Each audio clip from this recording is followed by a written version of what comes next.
Hello guys, പുതിയൊരു വീഡിയോയിലേക്ക് എല്ലാവർക്കും സ്വാഗതം. അപ്പൊ ഇന്ന് ഞാൻ ഉണ്ടാക്കിയിരിക്കുന്നത് നല്ല ടേസ്റ്റി ആയിട്ടുള്ള നെയ്യപ്പമാണ് കേട്ടോ. അപ്പൊ ഞാൻ ഓൾറെഡി ഇത് ഉണ്ടാക്കിയിട്ടുണ്ട്, അതിന്റെ റെസിപ്പി ഞാൻ കൊടുത്തേക്കാട്ടോ. അപ്പൊ നല്ല സോഫ്റ്റ് ആയിട്ടുള്ള നല്ല ടേസ്റ്റ് ഉള്ള നെയ്യപ്പമാണേ, നല്ല പഞ്ഞി പോലത്താണ് കേട്ടോ. അപ്പോൾ ഇതെങ്ങനെ ഉണ്ടാക്കണേന്ന് നമുക്ക് നോക്കാം. അപ്പൊ നിങ്ങൾ ആദ്യമായിട്ടാണ് എൻ്റെ വീഡിയോ കാണുന്നതെങ്കിൽ സബ്സ്ക്രൈബ് ചെയ്യാനും ആ ബെല്ലൈക്കൺ ഒന്ന് ഇനേബിൾ ചെയ്ത് വെക്കാനും മറക്കരുത് കേട്ടോ.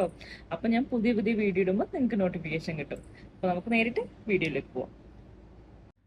ഇതിനകത്തൊരു 1/4 കപ്പ് പച്ചരി നന്നായിട്ട് കഴുകി കുതിർത്തതാണ് കേട്ടോ. ഒരു 6 മണിക്കൂർ അതിന് കുതിർത്ത് വെച്ചതാണ് കേട്ടോ.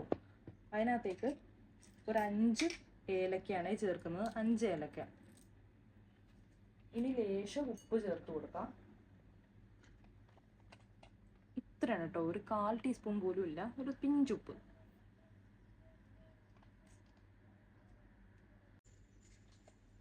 ശർക്കര പാനി കാച്ചിയതാണ് കേട്ടോ, അത് ഇതിനകത്തോട്ട് ചേർത്ത് കൊടുക്കാം. പാനി കാച്ചിട്ട് ഞാനൊന്ന് അരിച്ചെടുത്താണേ. ലേശം ഒന്ന് ചേർത്ത് കൊടുക്കാം. എന്നിട്ട് വേറെ വെള്ളമൊന്നും ഞാൻ ചേർത്ത് കൊടുക്കുന്നില്ല കേട്ടോ. ഈ പാനി കാച്ചി ശർക്കര തന്നെയാണ് ചേർത്ത് കൊടുക്കുന്നത്. ഇത് മൈദയാണ് കേട്ടോ. മൈദ ഒരു 2 ടീസ്പൂൺ നമുക്ക് ചേർത്ത് കൊടുക്കാം.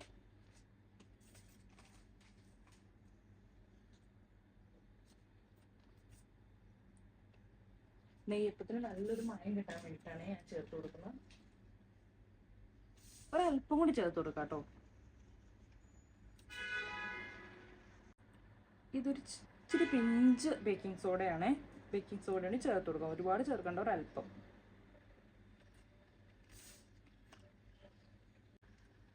ഇനി നമുക്കൊന്ന് മിക്സിയിൽ അരച്ചെടുക്കാം കേട്ടോ. ഒരുപാട് അരഞ്ഞു പോകാൻ പാടില്ല, ചെറിയൊരു തരിതരിപ്പോടുകൂടി ഞാൻ അരച്ചെടുത്തിട്ട് വരാം.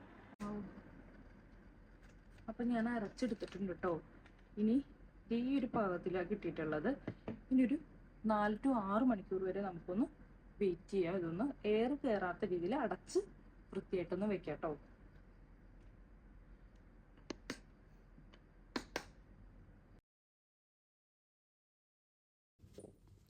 ഇനി ലേശം തേങ്ങാക്കൊത്തൊന്ന് വറുത്തെടുക്കാം കേട്ടോ. നെയ്യിലിട്ടാണ് ഞാൻ ഈ തേങ്ങാക്കൊത്ത് വറുത്തെടുക്കുന്നത്. നെയ്യിലിട്ട് വറുക്കുമ്പോൾ നല്ല ടേസ്റ്റാണ് കിട്ടുക കേട്ടോ. അതുമാത്രമല്ല, ഞാൻ ഇതിനകത്തേക്ക് കുറച്ച് കറുത്ത എള്ളും കൂടി ചേർത്ത് കൊടുക്കുന്നുണ്ട്. കറുത്ത എള്ള് വെറുതെ ഒന്ന് വറുത്താണ് ചേർക്കുന്നത്, ഞാൻ നെയ്യിലിട്ടൊന്നല്ല വറുക്കുന്നത്. വെറുതെ നമ്മൾ ചട്ടി വെച്ചിട്ട് അതിനകത്തൊന്ന് ചൂടാക്കി കൊടുത്താൽ മതി. ഇതിൻ്റെ ചൂടാറി കഴിഞ്ഞാൽ ഉണ്ടല്ലോ, നമ്മൾ നേരത്തെ അരച്ച് വെച്ച മിശ്രിതത്തിലോട്ട് ഇതൊന്ന് ചേർത്ത് ഇളക്കി കൊടുക്കണേ. ഇതൊന്ന് ചേർത്ത് കൊടുത്തിട്ട് നന്നായിട്ട് ഇളക്കി മിക്സ് ചെയ്തെടുക്കണം. അപ്പോൾ ഇത് ഞാൻ 5-6 മണിക്കൂർ കഴിഞ്ഞിട്ട് തുറന്നൊരു പരുവാണ് കേട്ടോ. ഇത് പൊങ്ങിയൊക്കെ കിട്ടിയിട്ടുണ്ടായിരുന്നു. അതിന് ശേഷമാണ് ഞാൻ ഈ എള്ളും തേങ്ങയും വറുത്തത് അതിനകത്തോട്ട് ചേർത്ത് കൊടുക്കണം. ഈ ഒരു സമയത്ത് നമുക്ക് ഇതിൻ്റെ ലെവലൊന്ന് നോക്കണം. നല്ല കട്ടിയായിട്ടാണ് ഉള്ളതെങ്കിൽ ഒരു 2-3 സ്പൂണ് വെള്ളം കൂടി ചേർത്തിട്ടൊന്ന് മിക്സ് ചെയ്ത് കൊടുക്കണം കേട്ടോ. നമുക്കൊരു ദോശ ബാറ്റർ ഉണ്ടല്ലോ, ആ ഒരു പരുവത്തിൽ നമുക്ക് ഈ ഒരു മാവ് കിട്ടിയാൽ മതി. ഒത്തിരി കട്ടിയാവാൻ പാടില്ല, അതുപോലെ ഒത്തിരി ലൂസാവാനും പാടില്ല കേട്ടോ. എള്ളും തേങ്ങയൊക്കെ ചേർത്ത് ഇളക്കിയതിന് ശേഷം ഞാൻ ചട്ടി ഒന്ന് ചൂടാക്കാൻ വെച്ചിട്ടുണ്ട് കേട്ടോ. ഞാൻ നല്ല ഇരുമ്പ് ചട്ടിയാണ് എടുത്തിട്ടുള്ളത്. ഈ അടിക ഒഴിഞ്ഞിട്ടുള്ള ഇരുമ്പ് ചട്ടി വേണം നമ്മൾ എടുക്കാൻ, എന്നാലാണ് ഒരു നെയ്യപ്പത്തിൻ്റെ ഷേപ്പിൽ കിട്ടത്തുള്ളൂ. ഇതൊരു ചെറിയ ചട്ടിയാണേ. അതിനകത്തേക്ക് ഞാൻ വെളിച്ചെണ്ണയാണ് ചേർത്ത് കൊടുക്കുന്നത്. വെളിച്ചെണ്ണ ചേർത്ത് കൊടുത്തിട്ട് ഒന്ന് ചൂടാക്കുവാണ് കേട്ടോ. വെളിച്ചെണ്ണ ഓവറായിട്ട് ചൂടാവണ്ട, ജസ്റ്റ് ഒന്ന് ചൂടായാൽ മതി. ഒരു മീഡിയം ഫ്ലെയിമിൽ വേണം ഇടാൻ കേട്ടോ. ഒരുപാട് തിളക്കേണ്ട ആവശ്യമൊന്നും ഇല്ല.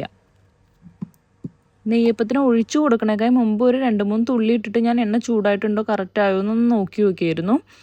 അത് മാത്രമല്ല, ഒഴിച്ചു കൊടുക്കണേക്ക് മുമ്പ് നന്നായിട്ട് ഈ ബാറ്റർ ഒന്ന് ഇളക്കി യോജിപ്പിക്കണം. അപ്പോഴാണ് എള്ളും അതുപോലെ തേങ്ങയൊക്കെ എല്ലായിടത്തും എത്തിക്കിട്ടുള്ളൂ കേട്ടോ. അല്ലെങ്കിൽ ഒരു സൈഡിലോട്ട് മാത്രം അടിഞ്ഞു പോവേ. അപ്പോൾ വെളിച്ചെണ്ണയൊക്കെ നന്നായിട്ട് ചൂടായിട്ടുണ്ട്. ഞാൻ ഒരു തവി എടുത്തിട്ട് അങ്ങ് ഒഴിച്ചു കൊടുക്കുവാണ് കേട്ടോ.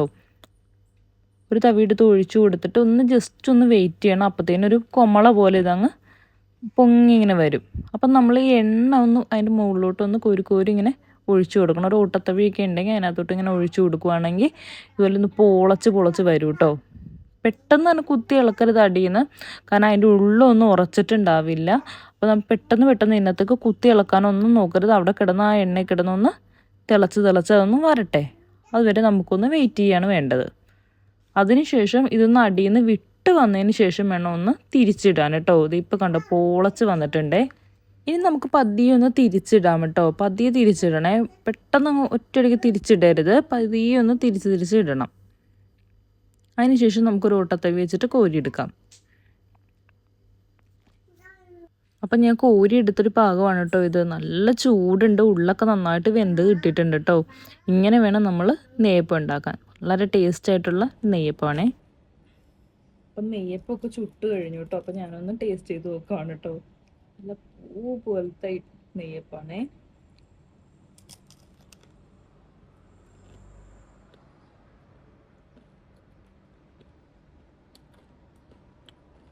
ഉള്ളിലൊക്കെ നല്ല സോഫ്റ്റ് ആണെങ്കിലും ആ സൈഡിലുള്ളതൊക്കെ നല്ല കറുമുറാന്നാണ് കേട്ടോ.